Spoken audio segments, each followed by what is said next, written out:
A pot roast can simmer 3 hours on the stove before the connective tissue breaks down. This episode settles exactly how much time pressure saves. Every product mentioned is linked in the description below. Tap in for today's price and any active discount.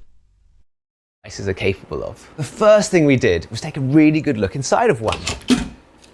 A pot, unsurprisingly, with a heavy-duty core with an aluminum center, and this gives you much better browning than the old models. In fact, the old ones were just simply stainless steel affairs with a very thin gauge. Speaking, the way that the pressure function works is it heats the food and the moisture inside that food will evaporate, turn to steam, and as that steam has got nowhere to go, it accumulates and pressure builds to a point at which water won't boil at 212 degrees, it boils at 250 degrees, which means that food cooks much more quickly in there and be applied to pretty much any other Instant Pot braise.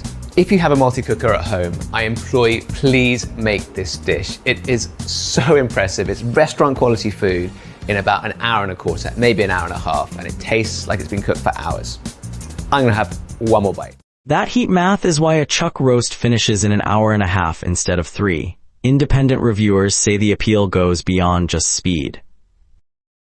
So if we've not met before, I'm Susan and this is my 5th Instant Pot. And this is not a sponsored video, I've got nothing to do with Instant Pot. I've just loved these devices since I got my first one in 2017. And for me, the best thing about Instant Pots, and the core thing if you're buying one, is that it is a fantastic one. As I know I'm not the only one who's had these problems. Now, I'm actually not someone who slow cooks a lot. I would translate almost every slow cooking recipe into pressure cooking, which I think gives better flavour and it's certainly a lot quicker. So if you're someone like me and only occasionally does some slow cooking, it will be fine. You will need to adjust it. You will need. Speed and flavor explain why people buy in the first place. Whether a pricier model cooks any better is a separate question entirely.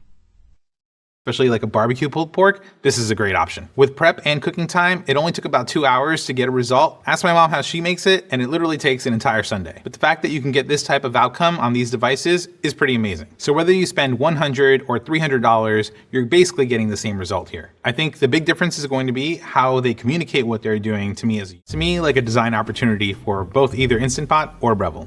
Whatever multi-cooker you end up buying is probably gonna get the job done. As a consumer, you can believe the hype. These are tools that have a wide capability. Most of the differences had to do with the user interaction. As a design engineer, I definitely appreciate these considerations and would probably go ahead and pay for something like the Breville. That said, I might wait until it goes on sale.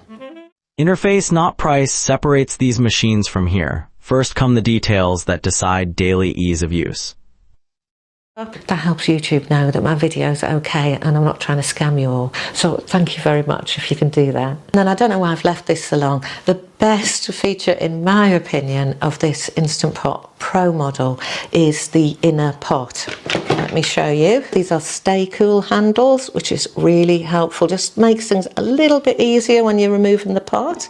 And it's a proper flat stainless steel bottom, and this makes a really big difference while you're sauteing it. And the last thing is steam release. When you're in pressure cooking mode and you want to stop cooking quickly, you have to release all that steam.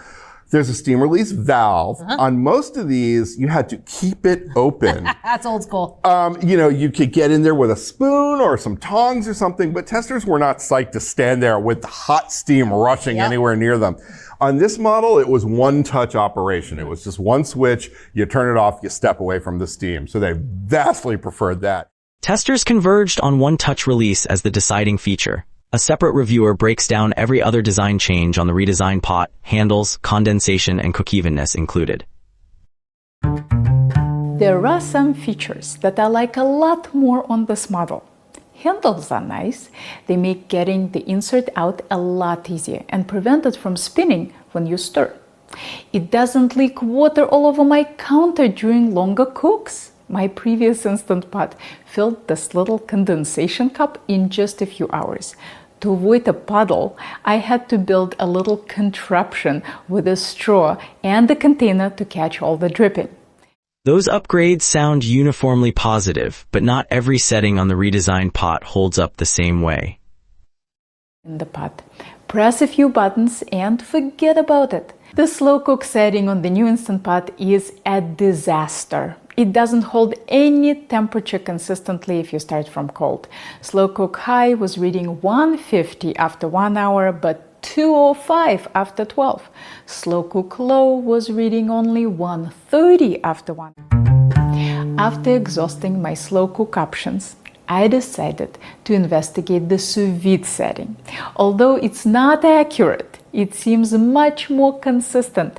Setting my Instant Pot to 190 gave me a consistent 196 that held steady for 10 hours. That's perfect for beans. Reviewers largely agree that interface and pot design, not sticker price, define these multi-cookers, and that pressure genuinely cuts cook times. Where they split is whether the priciest refinements are worth paying full price for. Bottom line, for electric pressure cookers, experts agree interface and design matter more than price, though premium refinements remain debated. Every clip links to the full video in the description. Go watch the originals. This is educational content, not professional advice.